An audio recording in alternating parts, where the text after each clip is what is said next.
Roma Spirit 2023. Kategória Kultúra. Múzeum holokaustu v Seredi. Výstava Prenasledovanie Rómov v období slovenského štátu a rovnomenná publikácia či ďalšie edukatívne aktivity a programy pre žiakov a širokú verejnosť autenticky približujú zločiny namierené proti Rómom a pomáhajú budovať vnímavejšiu spoločnosť. Múzeum holokaustu v Seredi bolo otvorené v roku 2016. V prvom rade sa venuje boju proti antisemitizmu, rasizmu a xenofóbii. A to dvoma spôsobmi. Jednak svojou expozíciou, ktorú prechádzajú ľudia v sprievode profesionálnych lektorov, alebo potom vo svojom vzdelávacom stredisku, ktoré vzdeláva v oblasti ľudských práv. V rámci nášho vzdelávacieho strediska tvoríme aj materiál. Máme výstavy, ktoré môže vidieť široké obyvateľstvo a potom máme také výstavy, ktoré sú určené do škôl. Všetky hovoria o tom, akým spôsobom bolo prenasledované rómske obyvateľstvo v období druhej svetovej vojny a kde až to prenasledovanie viedlo. A my na základe toho, čo sa udialo v minulosti, vieme poukazovať aj na nebezpečenstvo a hrozbu, ktorá je tu aj v súčasnosti, pretože rôzne formy diskriminácie, ktoré sa udiali, tie pretrvávajú aj dodnes. A práve bojom proti ním alebo ich osvetou a vysvetľovaním by sme radi stierali tie hrany v spoločnosti, ktoré v podstate môžu viesť k rôznym nebezpečným anomáliám. Múzeum holokaustu v Seredi sa už od svojho vzniku venuje genocíde Rómov a ako výsledkom tejto práce bolo to, že sprístupnilo verejnosti najskôr výstavy, ktoré sa venovali prenasledovaniu Rómov počas obdobia slovenského štátu, respektíve teda počas holokaustu. A tento rok vydalo publikáciu, ktorá sa venuje prenasledovaniu Rómov počas holokaustu. A tá zachytáva jednak ten celoeurópsky kontext genocídy Rómov v období najmä druhej svetovej vojny, ale takisto aj to, čo mu predchádzalo. Ďalšia časť, alebo tá značná časť tej publikácie venuje pozornosť práve tomu, čo sa dialo priamo na slovenskom území. Výsledkom našich aktivít a činností by malo byť budovanie prostredia, ktoré zaručuje rovnaké práva a možnosti pre všetkých obyvateľov Slovenska. A to nie len v teoretickej, ale aj praktickej rovine. Roma Spirit 2023. Kategória Kultúra. Barbora Botošová, Bratislava. Umelkyňa a hudobníčka si získa srdce nejedného poslucháča. Jej dlhodobý umelecký prínos, ale aj široký záber v oblasti vzdelávania mládeže významným spôsobom prispieva k popularizácii a rozvoju rómskej kultúry. Môj starý otec bol veľmi známy, huslista, legendárny Jan Berky Mrnica starší. Môj otec je fantastický huslista, aranžér, Eugen Botoš a všetky vlastne tety, ujovia sú muzikanti, takže ono to bolo už od malička také asi jasné, že akým smerom vám budú teda v rodine smerovať.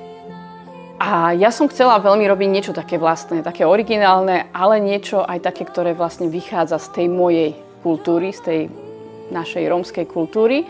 Zároveň som to chcela obohatiť o tú klasickú hudbu a o tie rôzne iné žánre. Takže keď som mala nejakých 20-21 rokov, som sa začala a už tak naozaj s takým odhodlaním venovať tomu, že som založila svoju vlastnú kapelu a to boli vlastne tie prvé začiatky moje. Teraz tento rok sme vydali album Rošambo, ktorý obsahuje iba rómske texty, rómsku hudbu, ale vlastne novo vytvorenú hudbu, že nejde vlastne výlučne iba o folklór, ale sú tam rôzne žánre.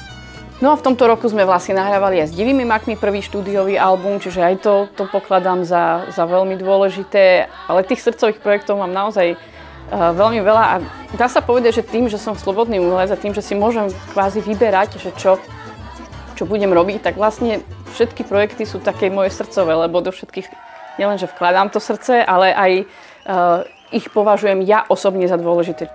Okrem toho, že sa snažím teda komponovať a vystupovať s tým našim repertoárom, ktorý tvorí teda aj rómsku hudbu, sa snažím tú hudbu aj prezentovať.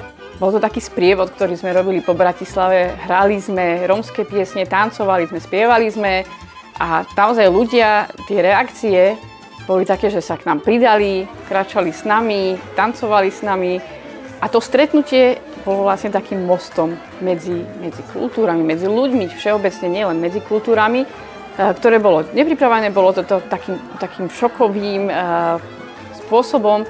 A ja si myslím, a možno, že som naivná, ale chcem túto naivitu si zachovať do konca môjho života, myslím si, že keď sa niekto s takýmto niečím stretne, že to určite nabúra nejaký ten predsudok, ktorý v sebe má a určite to v ňom zanechá minimálne pozitívny pocit a minimálne to, že začne premýšľať nad tým, že ale však to sú takí istí ľudia ako my a dokážu nás tým svojim temperamentom, tým svojim talentom určite obohatiť a dokážu nám dať to, čo možno, že v našom každodennom živote chýba. Roma Spirit 2023. Kategória Kultúra. Julia Kozáková, Manuša, Bratislava. Hudobné zoskupenie pod vedením speváčky Julie Kozákovej nám na svojom debutovom albume Manuša prináša hĺbku a krásu rómskej kultúry. CD je plné originálne spracovaných rómskych piesní v súčasnej podobe so žánrovým presahom starým ľudovým piesňam. Moja cesta k prvému albumu bola dlhá a pestrá a veľmi obohacujúca. Som sa ocitla ako 13-ročná, ako jediná nerómska speváčka v rómskom zbore Idy Kelarovej Čavorenge a tam som vlastne strávila akoby celé dospievanie a veľmi mi prirastla k srdcu rómska hudba, rómska kultúra. A ten prvý koncert vlastne vznikol pre moju školu.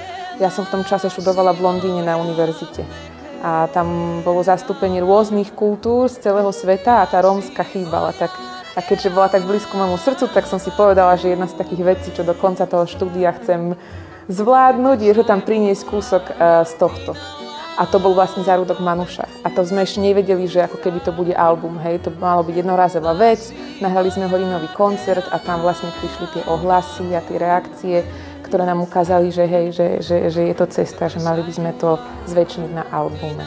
To obsadenie je v podstate podobné ako aj v slovenskej tradičnej muzike. Hej. Ten zvuk cymbalu je príznačný proste tej violy, tej básy, husly. Ale vo výsledku sa nechávam prekvapovať, že aký ďaleký dosah táto nahrávka má. Že myslím, že to je práve aj vďaka tomu, že akých muzikantov vlastne som si zavolala, že sú naozaj skvelí inštrumentalisti. Všetci sme profesionálni hráči. To znamená, že študovali sme hudbu a umenie a našim cieľom a aj takým vnútorným pocitom bol, že vyzdvihnúť tieto rómske skladby na vyšší úroveň podania interpretačne. A podľa mňa sa to aj odzrkadľuje, že máme trošku iné také vnímanie tej interpretácie. A práve vďaka tomu sa nám s týmto albumom darí dostávať sa aj do zahraničia, na zahraničné festivaly, World Music Festivaly. A to je veľké prekvapenie, že sa to práve dostáva aj akoby k iným poslucháčom a k iným publikám, než len akoby typický poslucháč folklórnej muziky na Slovensku. Už len tento samotný fakt môže byť pre niekoho proste provokatívny, že niekto, kto nemá rómsky pôvod, reprezentuje rómsku tradičnú kultúru. A som si vedomá toho, v akej som pozícii a čo robím. A snažím sa to robiť s čo najväčšou akoby úctou, rešpektom a aby som akoby prispievala k tomu, aby sme si boli bližšie, než aby sme si boli viac vzdialení.